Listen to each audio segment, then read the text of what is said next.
ભાઈ જય ગુરુદેવ. જય ગુરુદેવ. આપણે કોણ બોલો? હું દાફડા ચેતન બોલું. હાલ ઇઝરાયલ છું. મારું ગામ કોટડી, તાલુકો માણાવદર, જિલ્લો જુનાગઢ. બરોબર. આપણા સમાજમાંથી, દલિત સમાજમાંથી. શું નામ કીધું? હાલો. વિપુલભાઈ. ના ના, ચેતનભાઈ, ચેતન, દાફડા ચેતન. ઓકે ઓકે, બોલો બોલો ચેતનભાઈ. તમારા કામથી હું બહુ રાજી થાઉં છું. બરોબર. અને તમારું કામ સંત જેવું છે. આ જમાનામાં દુઃખ ને બધાના બીજાના દુઃખ દૂર કરો ને તમે જ્ઞાની માણસ છો ને તમારા ઓડિયો હું ખૂબ સાંભળું છું, રોજ સાંભળું છું. અને એમાં ટાઈમ મારો વયો જાય છે. ઇઝરાયલમાં તો કામ કરું છું અને તમારા ઓડિયો કાનમાં હેન્ડફ્રી નાખીને સાંભળતો હોઉં છું. બરોબર.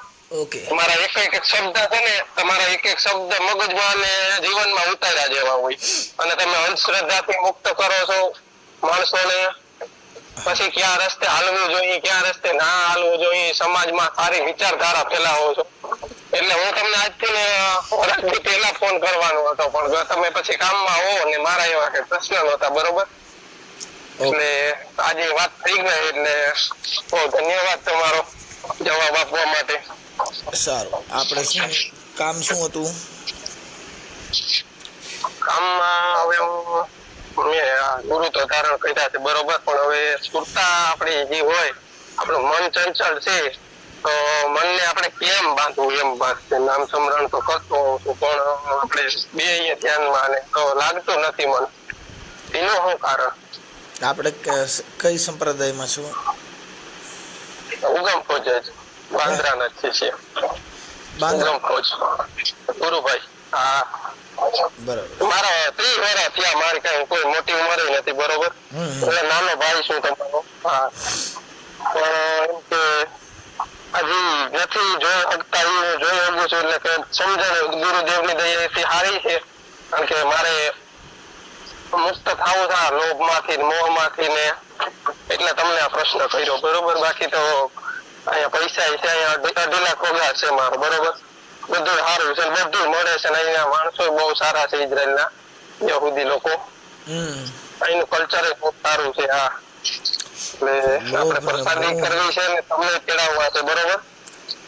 એમાં એવું છે તમને અંકિતભાઈ કે લોભ ને મોહ ને એ બધું એમાંથી મુક્તિ કે મેળવવાનું શું કારણ એમ?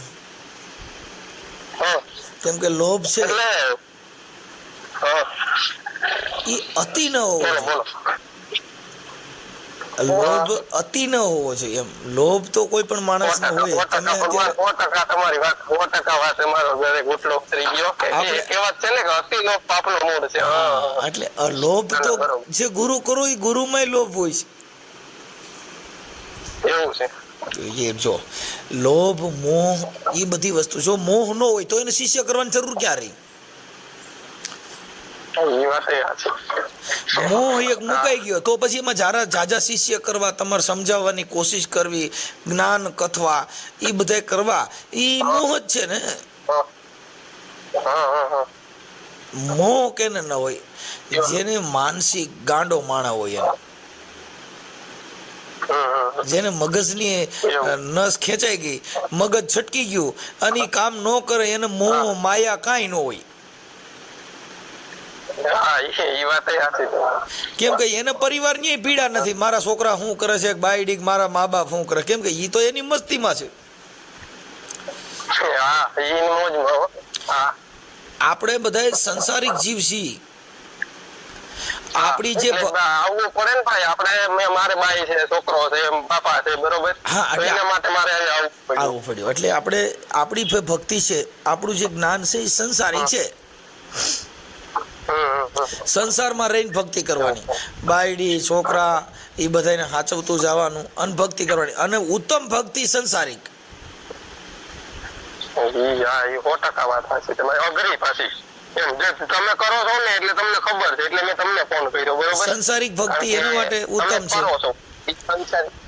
અને કઈ કોઈ દેખાવ વગર નહીં. એવું નથી કે તમે ભગવા ફેરી લીધા કે ભાઈ મારા ફેરી ડોકમાં દેખાવ વગર ની. આ તો તમે તમારા હું સાંભળતો મારી વાત સાંભળો. તમે કહો કે ભાઈ આ તો દેખાડવા પડે મારે ફોન ના વિડીયો. બરોબર છે. બાકી તમે કહો કે કઈ અમને અભિમાન ના હોય સંતના સમયના બધા માણસો કરે છે, તમે બીજા સમાજમાં જાઓ છો અને મને બહુ ગર્વ થાય છે, કારણ કે તમે આપણા સમાજનું ઘરેણું છો એમ.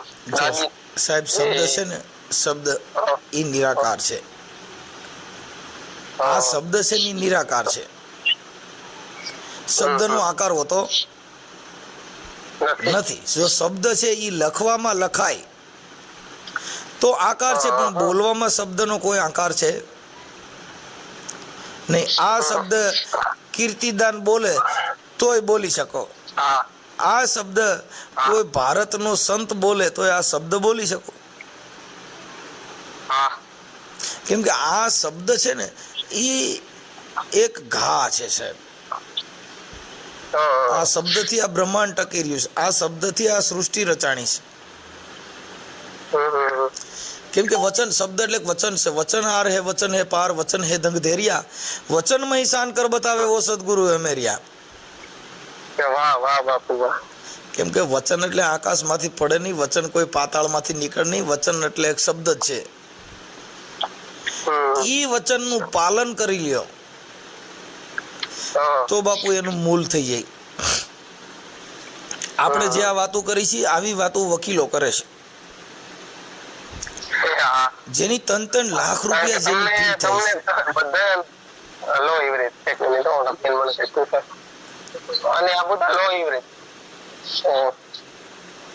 બોલો. હા, એટલે ઈ છે ને ભાઈ, જેની 3 લાખ રૂપિયા અત્યારે હાઈકોર્ટના વકીલ હોય, સુપ્રીમ કોર્ટના વકીલો હોય, આપણે જિલ્લાના વકીલો હોય છે, એવી એની 20,000 થી માંડી 3 લાખ થી 20 લાખ સુધી જેની ફી થાય છે. આપણે બોલી એમ જ બોલે છે. આપણે જેમ વાતો કરી એવી જ વાત એને કોર્ટ અંદર ઈ કરે. પણ તમે ઈ વાત કોર્ટમાં કરો તો તમારી માન્ય ન રહે, પણ ઈ વાત જો વકીલ કરે તો એની માન્ય રહે. હા, કેમ કે એને ઈ LLB કરેલું છે, એને ઈ કોર્ટના જે શબ્દો છે એનું એને પાલન કરેલું છે. આપણે એનું પાલન કરેલું નથી એટલે આપણે બધા અબી બોલ્યા ને અબી ફક. એટલે એની આ દુનિયામાં વેલ્યુ ન હોય. એટલે આ બધી વસ્તુ સંસારિક ભક્તિ છે. સંસારમય રહીને બધું કરવાનું. લોભ, મોહ, માયા, ઈર્ષા, અદેખાય, આ બધું જે છે ઈ માણસમાં હોય જ છે ને. ઈ હોય ત્યારે જ તમારું જીવન હોય છે. આ બધી વસ્તુ પણ એને સંતોએ કીધું કે આમાંથી થોડાક મુક્તિ મેળવવાની, બંધનમાંથી. આપણે શું કર્યું કે મુક્તિમાંથી આપણે જીવની મુક્તિમાંથી મથવા માંડ્યા. ઈ મુક્તિ નથી. મુક્તિ એટલે આ જે શરીરના બંધન છે. હવે તમે વિચાર કરો કે તમને વાર કવારના બંધન હોય, મુહૂર્ત ચોઘડિયાના બંધન હોય, કે શનિવાર છે એટલે શનિવાર બધાયનો ઓલું કરી નાખ્યું બંધનમાંથી મુક્ત. સ્મશાનમાં છોકરાના ભાઈ આપડા અંકિતભાઈ ને લગ્ન કર્યા અને તમે બધી મુહૂર્ત ચોઘડિયા કમુરતામાં, એટલે ઈ બધું મેં જોયેલું. બરોબર, એટલે બહુ આનંદ થયો. અને આવું કરવું જોઈએ ને આપણા સમાજને આવા માણસ પાસેથી, આદર્શ માણસ પાસેથી કંઈક લેવું જોઈએ. હજી સુધરતા નથી 100%. નહીં, એમાં એનું કારણ છે કે જે નથી સુધરતા એ ઓલા લોકોનો ધંધો હાલે. બધા સુધરી જ જાય તો આ જગતમાં કિંમત ન થાય. હારા નરાની કિંમત કરવા માટે બધાને સુધરવાની જરૂર નથી. બધાય સુધરી જ જાવ, બધે સોનું જ વેચાય તો તમે શું કરો?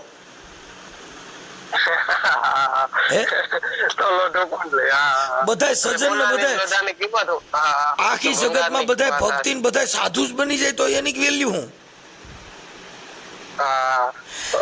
સાધુ જો ભાઈ, ગુરુ શિષ્યની જોડી છે, જતી અને સતીની જોડી છે, સ્ત્રી અને પુરુષની જોડી છે, જ્ઞાની અને અજ્ઞાનીની જોડી છે, રાત ને દિવસ એની જોડી છે, સજન અને દુર્જન એની જોડી છે. બે નો હોય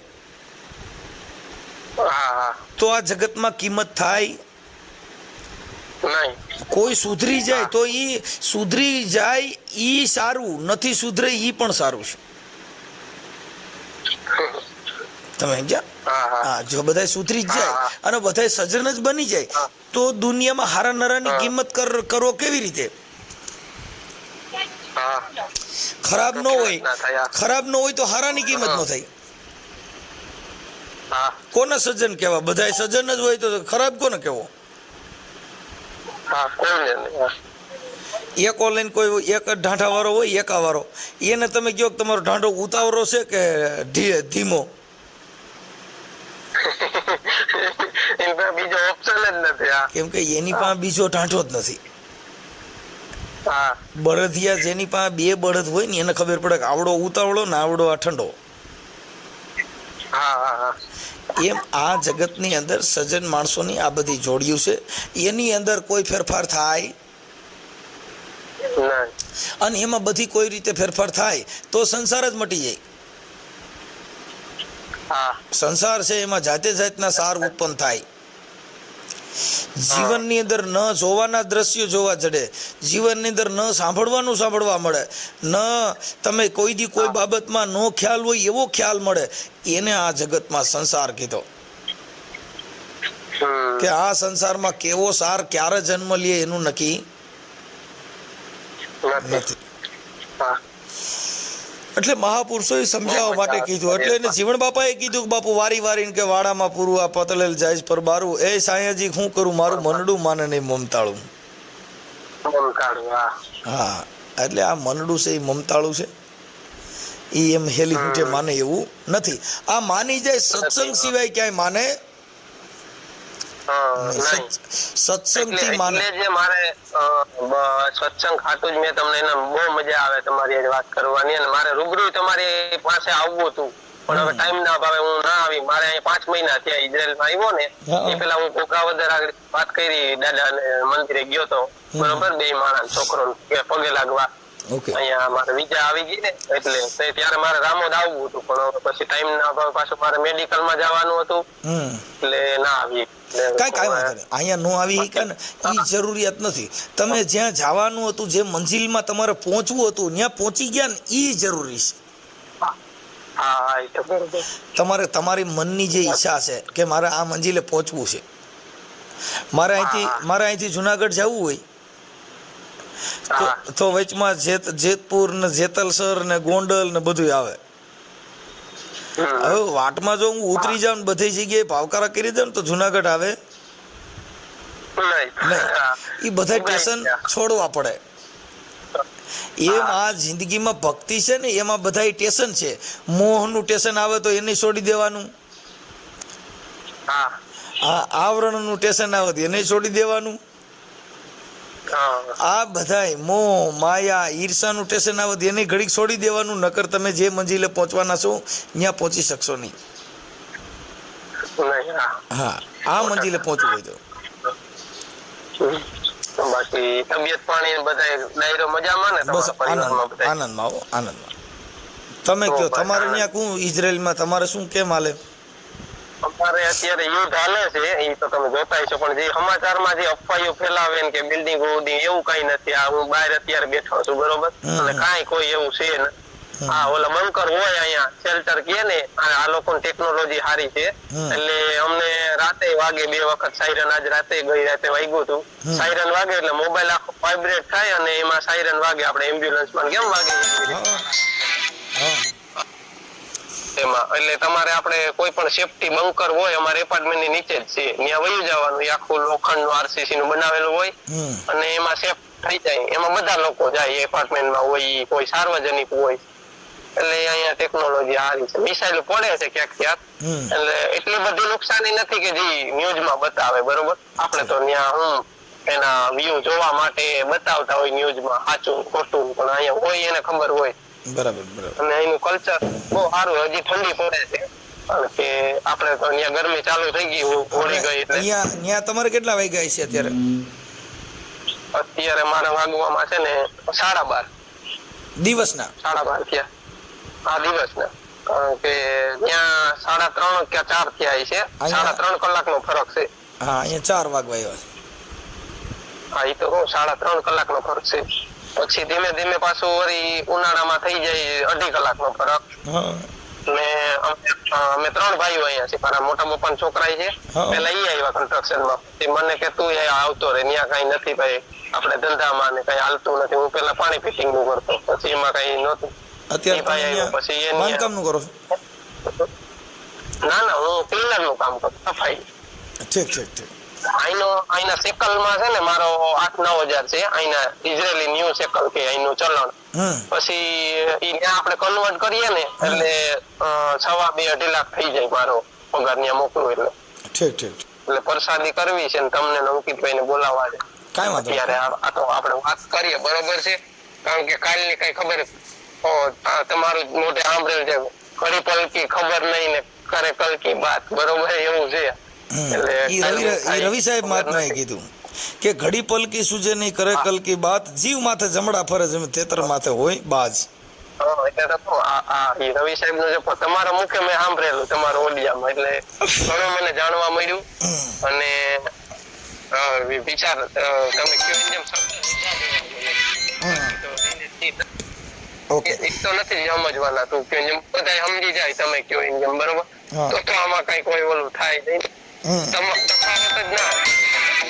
મેં આના બીજી બે નાગદાનભાઈ નું ઓલો નાન થેન ફલાણું દીકરું, પણ ઈ બાબતમાં પછી કઈ પડવાનું ના હોય. ઓકે. તમે ઘણાને સમજાય પણ ના સમજ્યા. હા હા. આફાટા બંધ થઈ ગયા. તમારા મુખે મેં તમારા ઓડિયો ક્યાંય ગાળ સાંભળી નથી. બેનોય ફોન કરતા હોય, કોઈ ભાઈઓ કરતા હોય, તમે ઘણાના પ્રશ્નો નિવારણ કરતા હો, તમે નવરાય ના આવો, બરોબર? એક મિનિટ ચાલુ રાખજો. હા ભાઈ, ફોન ચાલુ રાખજો તમે. ચાલુ રાખજો. આ કોઈ રિયાલિટી છે એવું તો નથી. જે હું બોલ્યો એવું નથી કે તમને ખાલી વખાણ કરવા પૂરતું બોલ્યો, બરોબર? તમારા ઓલા સૂત્ર છે મોદી સાહેબ નું નથી કેતા કે મોદી ના કામ બોલે, મનસુખભાઈ ને કામ બોલે છે ને હું કહું છું, વાત કરું છું. ઠીક છે, કાંઈ વાંધો નહીં. ખોટી વસ્તુ તો છે નહીં. હા જગત છે. હાલો જમવા જાવ બપોરા. અહીંયા 12:30 થયા એટલે ટિફિન ખોલ્યું. બોલો તમે તમારે. કાંઈ વાંધો નહીં, હવે તમે જમી લો. અને તમારો આ ઓડિયો સોશિયલ મીડિયામાં વાયરલ કરવામાં તમારી મંજૂરી હોય તો તમે તમારો ફોટો ને એવું આમાં મોકલી દો. ભલે કઈ વાંધો નહીં. અને કઈ બોલવામાં મિસ્ટેક થઈ હોય કે અરે તમને બાપા, કાંઈ એવું મિસ્ટેક ન હોય. આ તો તમારા એમાં શું છે, તમે મને 2-3-4 ફોન કર્યા પણ હું છે ને કાં ફ્રી ન હો અને કાં હો કાર્યક્રમમાં કાં મીટિંગમાં હો ને એવી બધી લપન છપન હાલ્યા કરતી હોય થોડી એમ. હા, અને આ મારા છે ને મારા ને અંકિતના ને એના લોક ડાયરાના પ્રોગ્રામ છે ને એ અંકિતની ચેનલમાં હોય, અને આ જે ઓડિયો ને ઓડિયો રહ્યા ને એ બધા મારી ચેનલમાં હોય છે. હા, એટલે અમારા સચિન એની ચેનલમાં છે ને. હા, અંકિતની ચેનલની અંદર મારા પ્રોગ્રામ હોય, પણ એ બધા વિડિયા ને પ્રસાદી ને ભજન ને લોક ડાયરા ને એ બધા મારા ને અંકિતના એની ચેનલમાં હોય. મારો લોક ડાયરો સાંભળવો હોય તો તમારે અંકિતની ચેનલમાં જોવાનું, અને રેકોર્ડિંગ સાંભળવું તો મારી ચેનલમાં. સમજાઈ ગયું.